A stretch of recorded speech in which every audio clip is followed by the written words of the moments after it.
Hi Capricorn, welcome to Higher Source Tarot for your Is It in the Cards Love Tarot reading for May 2021. This is for all Capricorn, Sun, Moon, Rising, and Venus.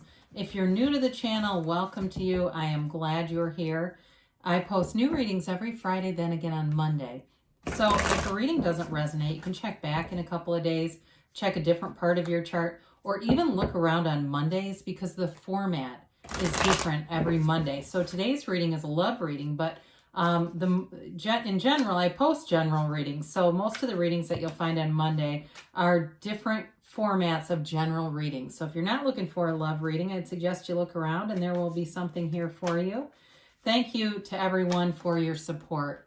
I appreciate it from the bottom of my heart. Everything that you do means so much to me. And from liking videos, subscribing, and just watching the readings, it's fun, so we'll keep going.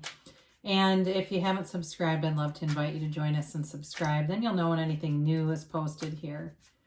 All right, what advice do you have for Capricorn, Sun, Moon, Rising, and Venus with regard to love?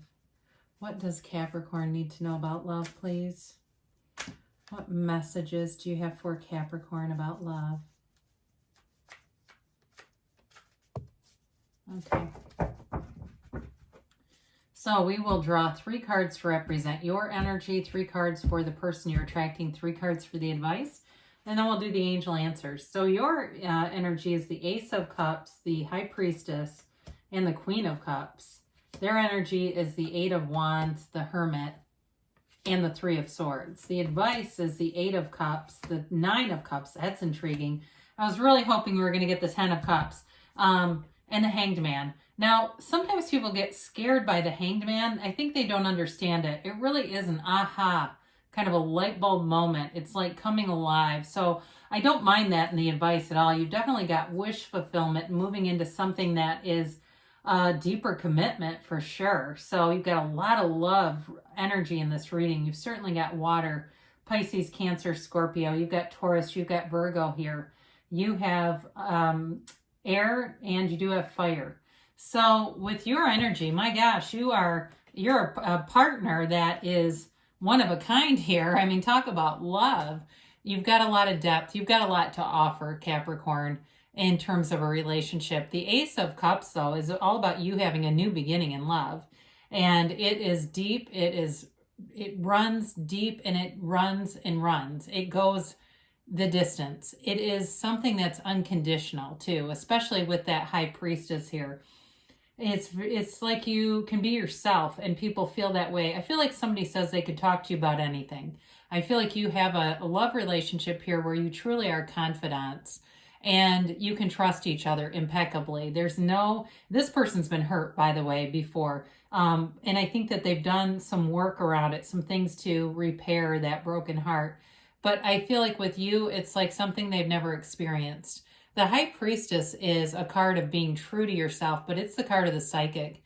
So they're trying to tell you to trust your intuition, quiet your mind. You know, there's so much symbolism in this card. Her gown begins the pool of consciousness, that stream of consciousness. It's throughout the major arcana.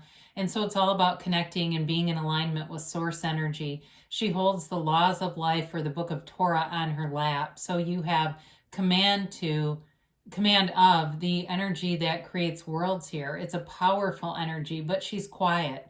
You know, she is a virgin, the virgin of the tarot also.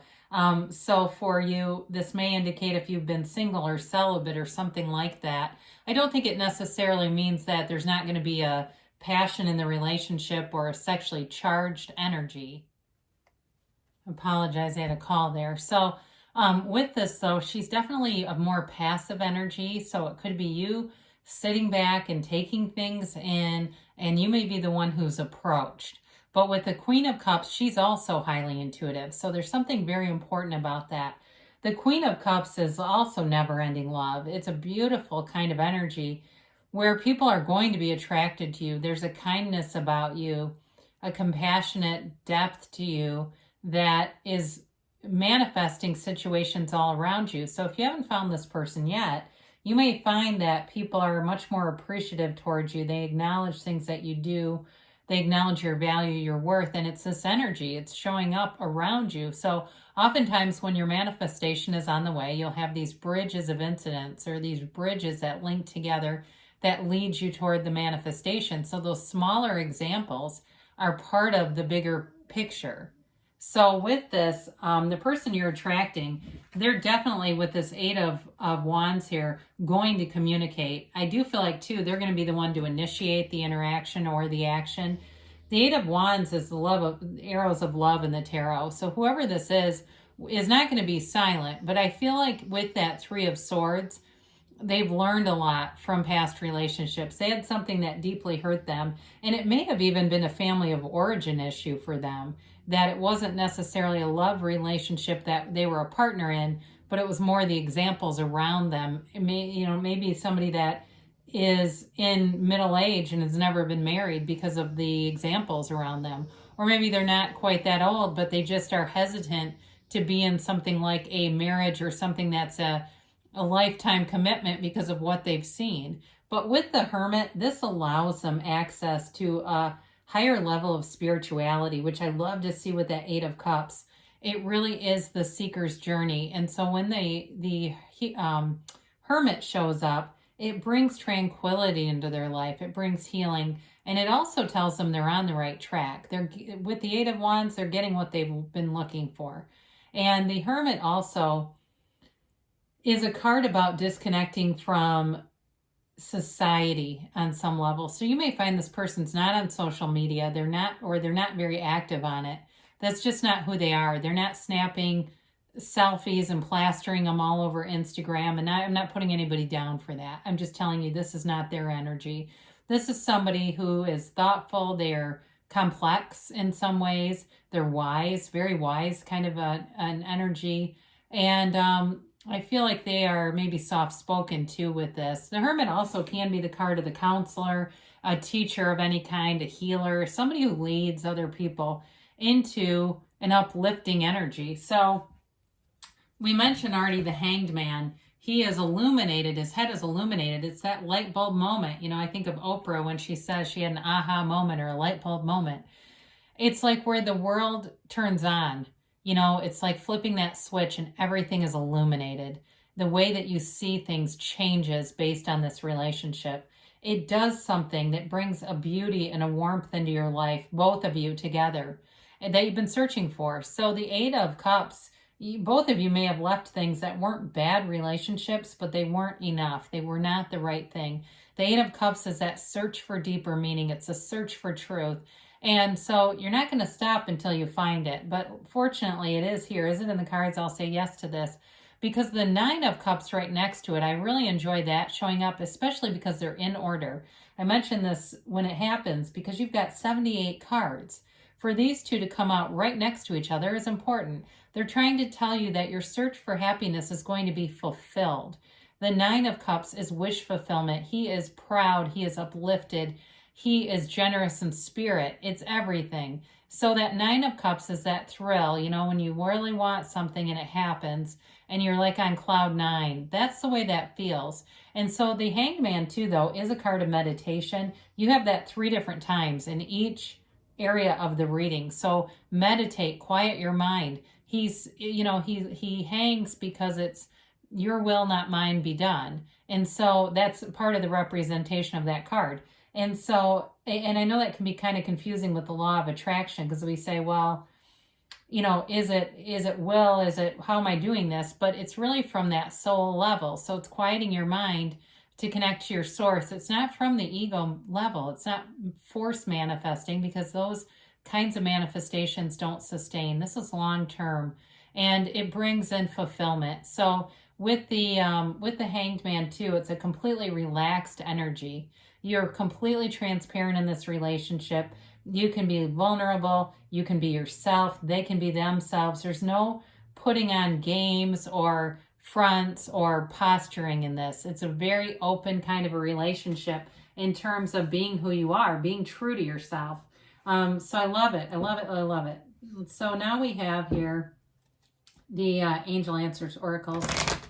Let's see what they have to say here for Capricorn.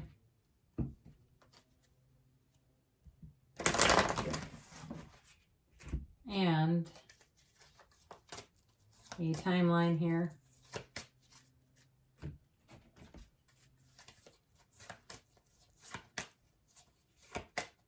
Well, all right, you have here, ask for help from others. So I almost feel like for you, though, you're giving a lot of help. There's something about you that really gives to others.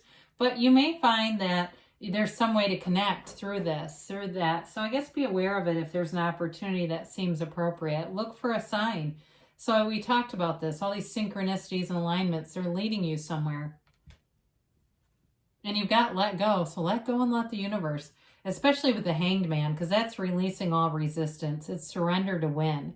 There's no downside to it. So as you let go, it's that great paradox. You'll receive even more.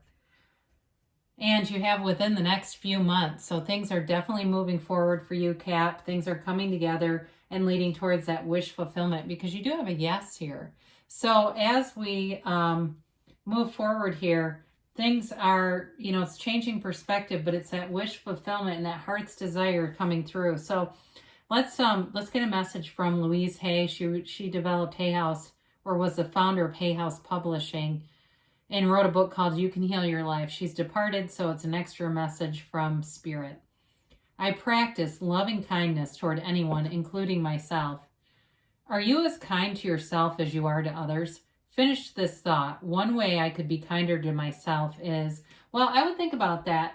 With the energy that represents you, you're definitely emanating love. And so just making sure that you're also taking good care of yourself, because you're certainly worth it. I love you, Capricorn, and I'll be back again soon.